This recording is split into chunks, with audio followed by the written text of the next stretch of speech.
Boa noite, prezados irmãos. Boa noite, internautas que estão conosco.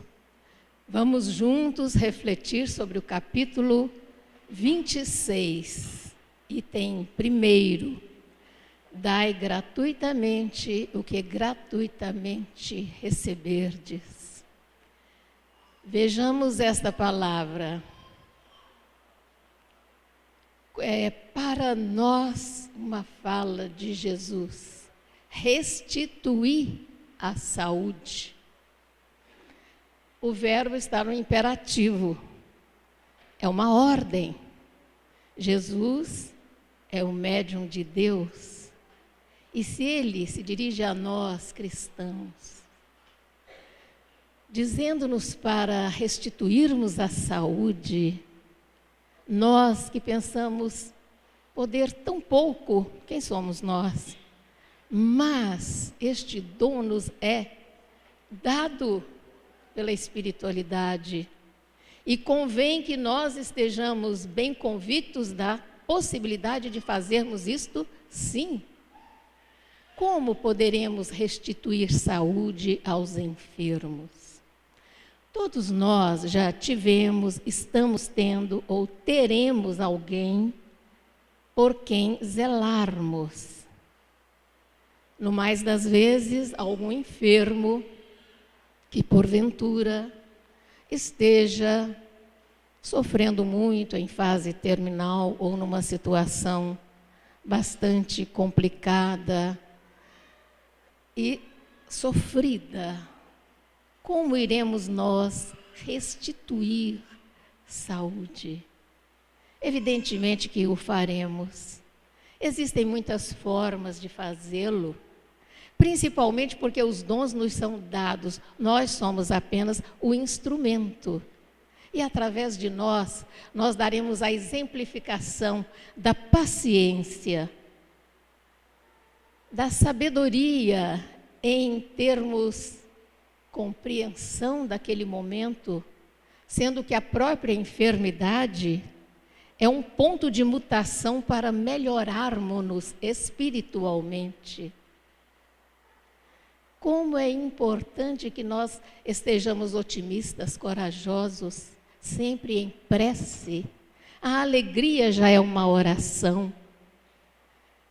Estando cientes de que muitas vezes as pessoas se assustam quando a gente fala, mas o demorar-se a pessoa para o desenlace, o permanecer sofrendo, às vezes retida numa cama essa pessoa, é como se fosse um umbral assistido. Olha como as pessoas assustam. Elas deveriam estar lá, mas a misericórdia do Pai nos empresta esta criatura mais um pouquinho, para que nós também possamos evoluir. Porque de nós será exigido o quê? Paciência, dedicação, compreensão, abnegação, tolerância. E quantas virtudes mais nos são requeridas para que possamos prestar um serviço em nome de Jesus, colaborando, ajudando e dando testemunho de nossa fé. Fé é algo que se deve perguntar. O que é mesmo fé? É uma convicção absoluta na presença de Deus em nossa vida, convicção que suplanta qualquer possibilidade de crença. Então vemos aí que crença é acreditar. Muitas religiões acreditam na vida após a morte, mas o espírita tem fé, porque ele sabe. A nossa própria doutrina nos dá a oportunidade de verificarmos isto no contato, na comunicação com aqueles que já partiram. E ainda nos diz o trecho do Evangelho que possamos dar gratuitamente aquilo que gratuitamente recebemos. É evidente que esta mediunidade, esta condição de servir, de estar percebendo o mundo espiritual à nossa volta, de sermos quase como que embaixadores, embaixatrizes desta energia poderosa do mais alto, que insufla ânimo, coragem, fé. Fé é saber, é estar ciente de que nós pertencemos ao mundo espiritual. Quando Jesus diz, meu reino não é deste mundo, nós temos que fazer por onde merecer estarmos no reino de Deus, porque nós não somos deste mundo. Nós somos espíritos que estamos aqui sendo testados. E ainda, dar gratuitamente. Muitas vezes a pessoa, quando se dedica, às vezes inconscientemente ela faz cobrança. Uma cobrança da sua dedicação, da sua paciência, do seu tempo, do seu desgaste físico, da sua preocupação e responsabilidade em relação àquele caso ali, tão próximo, mas tem que ser gratuito, tem que ser com a renúncia do fruto do nosso trabalho, para que seja gratificante, para que seja verdadeiro. Nós vamos ilustrar com um caso relatado por Humberto de Campos, e foi psicografado no dia 29 de abril de 1939 por Francisco Cândido Xavier, no livro Novas Mensagens. Trata-se de uma reunião de espíritos que estão no plano espiritual, conversando sobre ocorrências que se dão no plano físico, da mesma forma como nós também, muitas vezes nos informamos de ocorrências que se dão no plano espiritual, estando aqui comentando os fatos com o propósito de evoluirmos, de aprendermos, de crescermos. Então, um senhor dizia que queria relatar o fato de um amigo dele que viveu no Rio e que se chamava Azarias Pacheco. Era uma pessoa simples, bondosa, pai de família, mulher, filhos, vida simples, assalariado, que sempre dedicava o seu tempo à família, a cultivar essa riqueza tão preciosa. Mas ele era médium. E no centro onde ele frequentava, ele começou a verificar que a sua mediunidade se expandia abençoadamente. Então tinha facilidade para curar, tinha facilidade para falar, para escrever, várias mediunidades.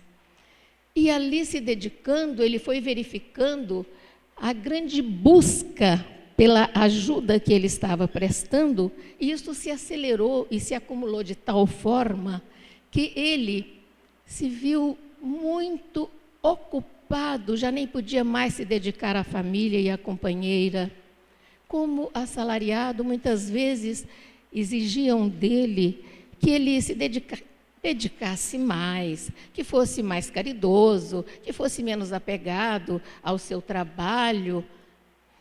E ele se deixou influenciar. E realmente foi se expandindo, foi se tornando mais conhecido na linha férrea, foi com os amigos visitando várias cidades próximas, fazendo palestras, quando um belo dia foi despedido do trabalho. Os amigos diziam, mas também esse trabalho era muito insignificante. Ele ganhava 400 mil réis. Em 1939, hoje corresponderia a R$1.010,50. Era o que esse cidadão recebia para manter sua família. Então, os amigos, incentivando-o para que se dedicasse mais ao trabalho espiritual, embora seu mentor espiritual lhe advertisse, vigiai, orai, cuidai, para não serdes tomado pela vaidade, mas era muito gratificante ser bem recebido e paparicado por todos, coisa que para ele era muito incomum. E então os amigos disseram, olha, quer saber de uma coisa? A gente faz o seguinte, a gente cotiza e faremos uns 600 mil reais, e aí então você vai ter o seu dinheirinho para cuidar da família e você ficará livre para nos atender. Olha como é perigosa a mediunidade pagar, porque a pessoa que despende dinheiro para sustentar alguém, ela se sente no direito de receber loas, de ser atendido no momento exato em que quiser. Por isso, as preces não podem ser pagas, que a pessoa já se sente descomprometido de agradecer a Deus. Eu estou pagando. É terrível. E foi o que aconteceu. Evidentemente, esta mediunidade foi diminuindo gradativamente, à medida em que ele mais se ocupava em atender.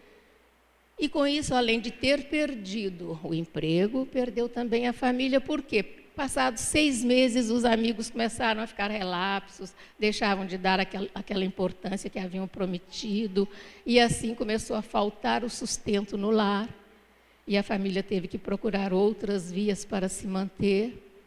Lá ficou o nosso Azarias Pacheco, sem emprego, sem família, e os senhores já estão deduzindo o que aconteceu com ele. Por quê?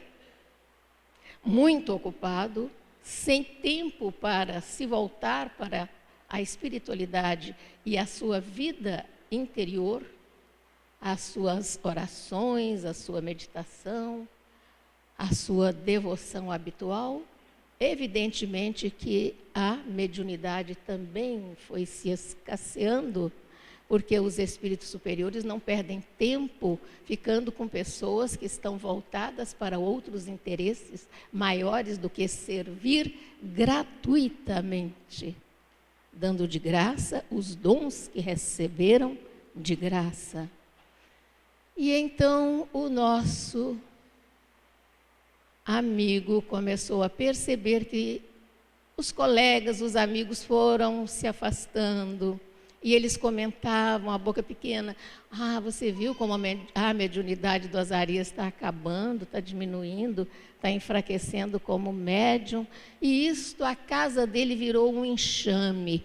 As pessoas que já sabiam dos dons não respeitavam hora nenhuma, estavam sempre o atormentando, de tal forma que ele foi parar numa cama de hospital, onde a bênção da morte o carregou para uma situação diferente. E terminada a história, as pessoas que ouviam disseram, nossa, mas será que os espíritas, principalmente os médiuns, terão que lutar tanto contra as represálias e hostilidades que acontecem contra a doutrina, às vezes através de outros credos religiosos e às vezes até através da polícia? E o nosso narrador encerra com a seguinte frase: a dificuldade maior para os nossos médiuns está sempre entre os muros dos centros espíritas, porque nós não podemos endeusar o médium, não podemos acreditar nos poderes que ele tem, porque ele não tem. Ele é representante de poderes maiores, que Deus outorga às suas criaturas, contando firmemente, seguramente, com a responsabilidade de cada um. Que Jesus nos abençoe.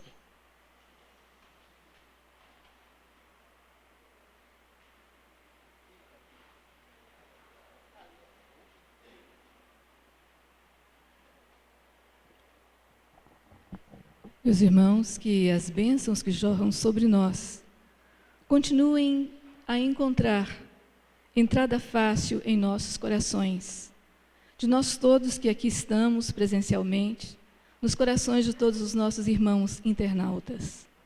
Esse risco Azarias Pacheco, qualquer um de nós, médium, pode estar incluso nele. E isto é uma preocupação desde o princípio dos tempos.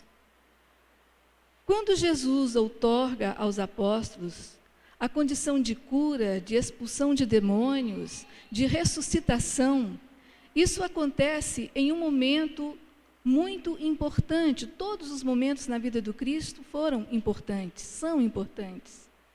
Mas nesse exato momento, Jesus havia saído da sinagoga num dia de sábado, após curar a mão ressequida de um homem, que assim trazia essa mão de nascença. E foi questionado pelos doutores, pelos fariseus, porque não se poderia trabalhar no dia de sábado. E ele coloca: não se pode fazer nem o bem? Deixando-os emudecidos, sobe com os apóstolos para um monte e aí então faz a escolha dos 12. Nós encontramos esta história no Evangelho de Mateus, de Lucas e de Marcos. E somente em Mateus, a chamada para essa preocupação: dai de graça o que de graça recebei. Porque nós temos que atentar para 2 fatores. Primeiro, a mediunidade e seu significado, o médium e a sua função. O significado da mediunidade é definido por Emmanuel de forma linda na questão 382 do livro Consolador, quando ele fala sobre o que é a mediunidade. E ele diz: a mediunidade é aquela luz prometida por nosso Senhor Jesus Cristo naqueles tempos, para que no tempo certo jorrasse sobre toda a carne. Quais são aqueles tempos? Desde o princípio dos tempos, desde os profetas do Antigo Testamento, essa luz acompanhou o povo hebreu, conduzindo-os da escravidão para a liberdade, traçando-lhe as rotas e culminando com Jesus na promessa do Consolador prometido, que seria o tempo certo previsto. Pois muita coisa Jesus não nos poderia falar.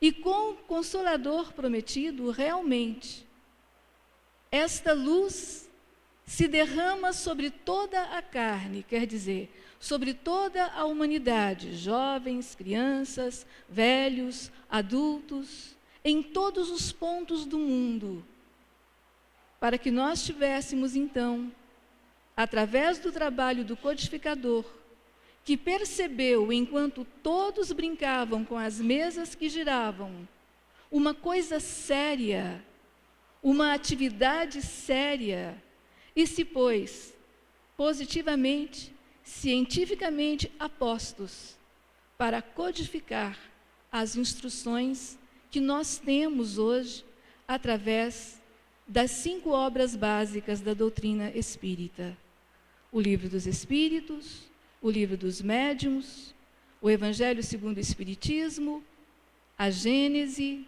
o céu e o inferno. E o que significa isso?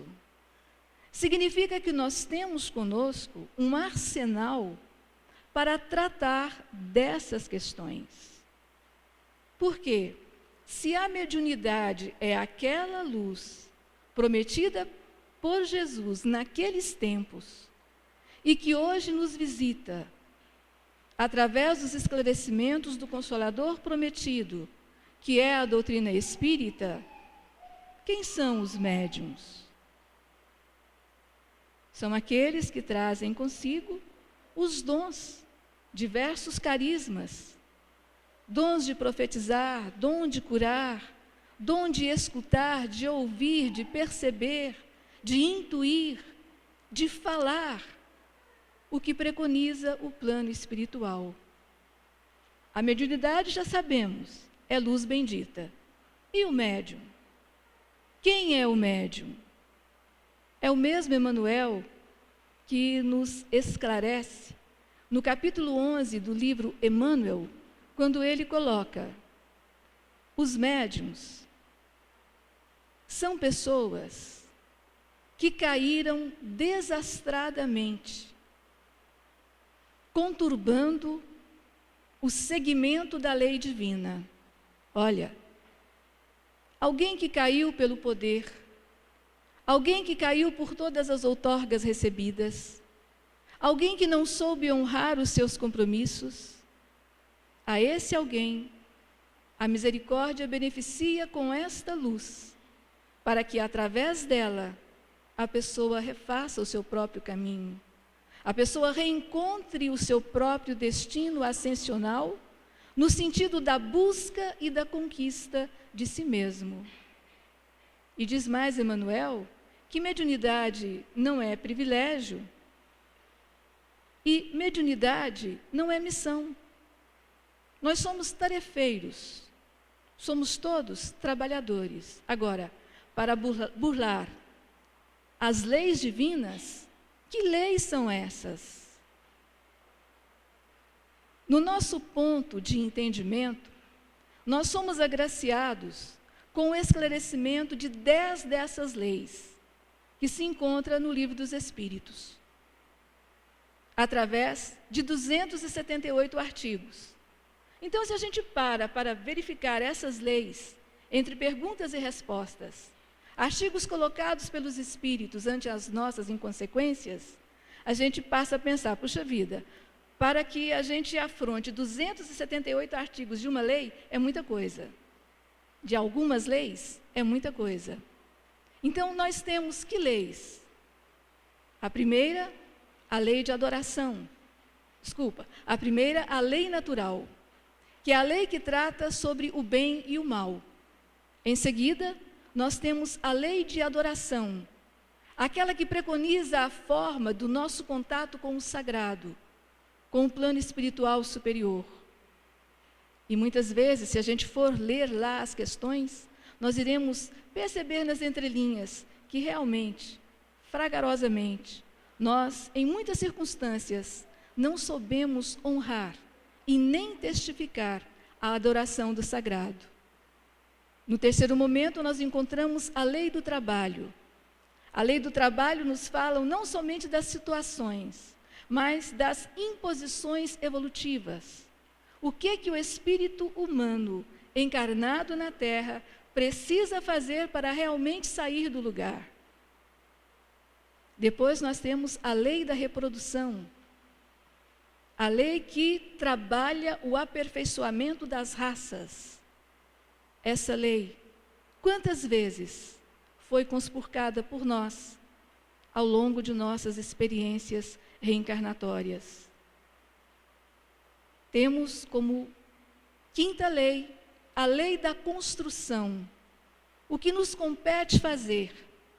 Agir como co-criadores em a natureza, para que o mundo seja cada vez melhor.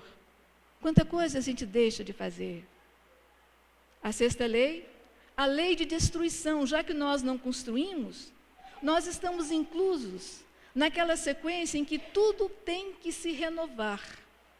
Então, a lei de destruição fala de flagelos destruidores, fala das guerras perpetradas pelo egoísmo humano, fala da nossa condição de instrumentos de escândalo nesse momento. E depois, nós temos a chamada lei do trabalho. Construiu, desconstruiu, então agora vamos nos organizar para seguir. Temos a lei da sociedade, a lei da igualdade, a lei da liberdade e a lei da justiça, da caridade e do amor. Então, são leis que nos trazem para o âmbito da necessidade do núcleo familiar, da necessidade da vida em sociedade, do respeito uns para com os outros, do entendimento de que somente a liberdade consentida nos traz a responsabilidade que nós precisamos para conquistar a nós mesmos. Nos faz entender que a justiça é, acima de tudo, amor e misericórdia. E ao trabalharmos essas leis, ao nos inteirarmos e ao introjetarmos em nossas vivências a essência dessas leis, nós então estaremos aptos a purificar o nosso corpo perispiritual, nos dizem os Espíritos. Nós estaríamos aptos a ingressar em mundos mais evoluídos, porque teremos obtido a graça da redenção humana. Por isso, a importância de entendermos que aquilo que nós recebemos de graça nós devemos dar. Por quê? O médium é simplesmente o intérprete dos Espíritos. Então, ninguém deve cobrar por uma coisa em que a pessoa está simplesmente como um intermediário. E aí a gente vê a clara diferença entre médium e atravessador. O médium que cobra, não somente materialmente, mas moralmente, porque cobra benesses, porque quer atenções, com toda certeza, é uma pessoa extremamente materialista. Não acredita na vida após a morte, porque se acreditasse, iria entender que ao atravessar a porta do túmulo, irá encontrar-se consigo mesmo. E o que lhe foi dado a administrar, como foi que tocou em frente? Como foi que honrou o seu trabalho? E se nós formos buscar exemplos, nós encontraremos muitos exemplos. No próprio cristianismo primitivo, o apóstolo Paulo é extremamente severo em suas cartas de orientações às comunidades nascentes. Os senhores poderão conferir, abrindo a primeira carta aos Tessalonicenses, no capítulo 3, versículo 6, quando Paulo diz o seguinte: aqueles que não querem trabalhar, não se aproximem deles. Mas na frente, no versículo 10, ele coloca: quem não quer trabalhar, que não coma. E no item 14 desse mesmo capítulo 3, ele ainda é mais severo. Fugir do contato daquele que não quer nada com o trabalho. Quer dizer, fugir do contato com o preguiçoso. Porque ele não está entendendo as orientações que nós recebemos desde um princípio. Quais são essas orientações? Essa mesma do Cristo. Ide, curai os enfermos, ressuscitai os mortos, expeli os demônios, dai de graça o que de graça recebestes. Essa outorga foi a conexão do plano terreno com o plano espiritual superior. Porque os espíritos querem ajudar, os espíritos querem trabalhar. Se nós pegarmos, por exemplo, a vida de Chico Xavier, que trabalhava de 7 a 17, na Fazenda Modelo, pegava o ônibus, chegava todo dia pontualmente ao seu trabalho, e após as 5 horas ia para casa, se preparava e ia para o centro cumprir as suas funções. Aposentou-se assim. Viveu de sua parca aposentadoria, durante todo o tempo que esteve conosco. Jamais aceitou nenhuma benesse, nenhum prêmio, até mesmo uma fazenda que foi lhe dada aqui na região de Goiás, ali próximo da Serra Dourada, ele fez a doação para que uma entidade assumisse essa fazenda e transformasse em uma casa de abrigo para crianças. Isso até hoje não foi feito, mas ele não ficou com a terra. Se nós pegarmos o exemplo de um José Pedro de Freitas Arigó, que veio para provar no canivete a veracidade testificada pelo Chico através da psicografia, nós iremos entender quando perguntavam a Dr. Fritz, que o acompanhou durante 15 anos, testando, observando, porque ele tinha a capacidade orgânica para exercer essa mediunidade de cura. E durante 15 anos ele foi testado por esse espírito. E quando perguntava a doutora Adolf Fritz, por que foi que o senhor escolheu Arigó para o seu médium e não outra pessoa? E ele, no seu alemão arrastado, dizia: Arigó não vem de doutrina. O que significa isso? Arigó não vem de doutrina. A sua faculdade não está às expensas de ninguém, mas a serviço da espiritualidade superior. E nos 12 anos de trabalho, quantas curas? Foi aprisionado, foi perseguido, mas conseguiu passar ileso por esta prova, com esta luz bendita, renovando o seu caminho, renovando o seu destino. E assim nós teríamos inúmeros exemplos. Mas Kardec vai mais ainda profundamente nesse capítulo, que também tem uma curiosidade. Os senhores sabiam que no capítulo 26 não há nenhuma instrução dos espíritos? São somente comentários de Allan Kardec, em sua lucidez, em sua lógica, em sua precisão, em sua didática pedagógica de bastante esclarecimento.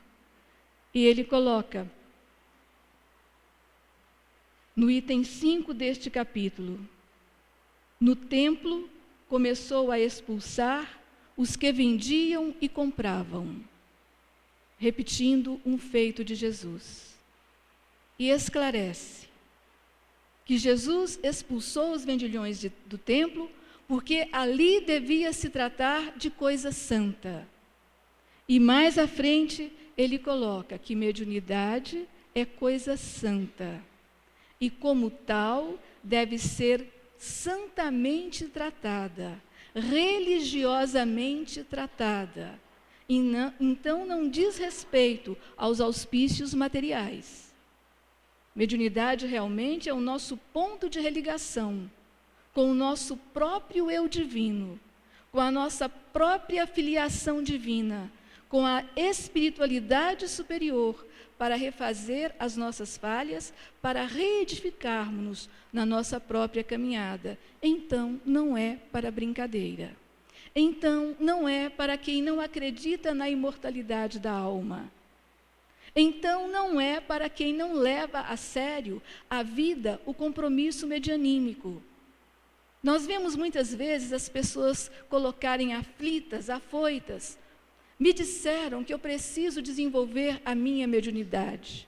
Nós colocamos: qual a sua idade? Como está a sua vida de estudante? Como está a sua carreira profissional? Porque ninguém se torna médium de afogadilho. Ninguém mais do que o médium necessita de abnegação, de renúncia, de dedicação e de comprometimento. Então eu não posso estar hoje na mesa mediúnica e amanhã, por qualquer outro motivo, não comparecer porque alguma coisa material fala mais além do que o meu compromisso com a espiritualidade.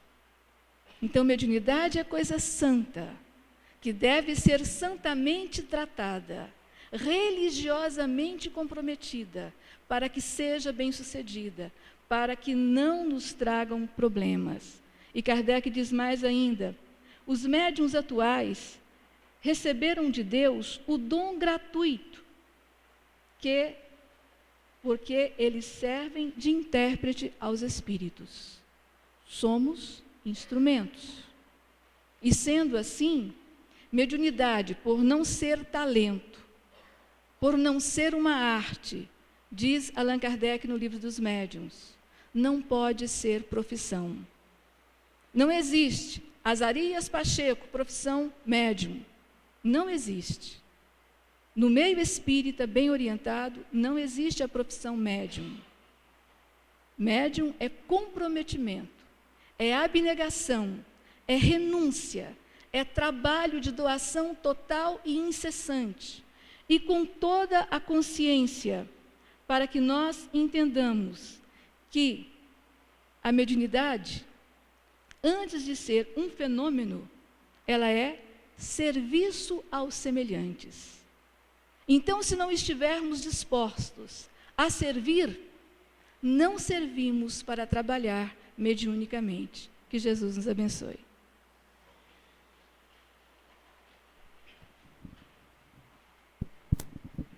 Nossa gratidão às nossas irmãs Elzi e Elzita,